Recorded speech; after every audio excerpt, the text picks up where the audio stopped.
Okay, praise lord. എല്ലാവരും സ്വരമുയർത്തി praise lord, hallelujah. 3 hallelujah പറഞ്ഞു.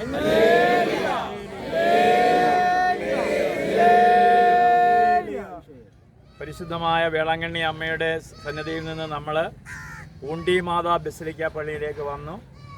ഇവിടെ നമ്മൾ ആരാധനയ്ക്ക് ഇരുന്നു. അതിനുശേഷം എല്ലാവരും കുമ്പസാരിച്ചു. അതിനുശേഷം വിശുദ്ധ കുർബാനയിൽ പങ്കെടുത്തു. കൗൺസിലിംഗ് വേണ്ടിയവർക്കെല്ലാം കൗൺസിലിംഗ് ലഭിച്ചു. ഇത്രയും നിമിഷങ്ങളെ നമ്മുടെ കൂടെ ആയിരുന്ന മാതാവ് ശക്തിപ്പെടുത്തി. ഹല്ലേലൂയ. നമ്മൾ പ്രത്യേകിച്ച് ഈ ബസിലിക്ക പള്ളിയുടെ ബലിപീഠത്തോട് ചേർത്ത് വെച്ച് ഓരോ കുടുംബങ്ങൾക്ക് വേണ്ടി പ്രാർത്ഥിച്ചു. പ്രത്യേകിച്ച് വാഹനം ഓടിക്കുന്നവർക്ക് വേണ്ടിയൊക്കെ നമ്മൾ പ്രാർത്ഥിച്ചു. ഹല്ലേലൂയ. തുടർന്നുള്ള യാത്ര നമ്മൾ വാടിപ്പെട്ടി ദേവാലയത്തിലേക്കാണ് പോകുന്നത്. വാടിപ്പെട്ടി ദേവാലയം എന്ന് പറഞ്ഞാൽ അത്ഭുതകരമായ തീർത്ഥം ദേവാലയത്തിനുള്ളിൽ നിന്ന് പുറപ്പെട്ട് അതിനെ അവർ വിളിക്കുന്ന അരുൾമരുന്നെന്ന്. നമ്മുടെ കൂട്ടത്തിലുള്ള 422ഓളം അലർജി രോഗികൾക്ക് സൗഖ്യം കിട്ടി. ഹല്ലേലൂയ. 3 സിസ്റ്റേഴ്സിന് ക്യാൻസർ രോഗത്തിൽ നിന്ന് സൗഖ്യം കിട്ടി. ആ വെള്ളം എത്ര വർഷം വെച്ചാലും കേടാവത്തില്ല.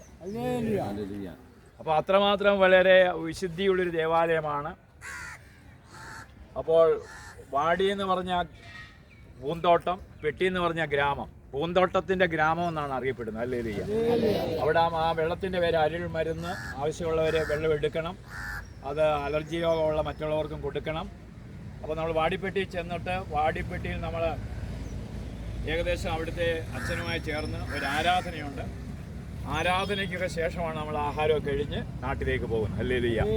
അപ്പോൾ ഇതുവരെ നമ്മളെ സഹായിച്ച പരിശുദ്ധ ദൈവമാതാവിനെ നന്ദി പറഞ്ഞുകൊണ്ട് ഈ മട്ടക്കേൽ ബസ്സിൻ്റെ വാഹനം ഓടിക്കുന്ന പ്രിയ മകൻ ജിജോ ഇപ്പോൾ പാടുന്നതായിരിക്കും.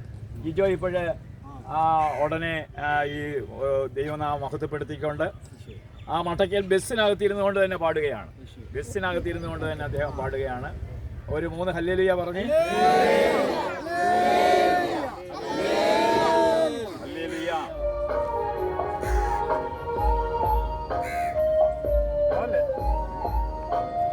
നമുക്കൊന്ന് കരങ്ങളൊക്കെ ഒന്ന് വിരിച്ചു പിടിക്കാം.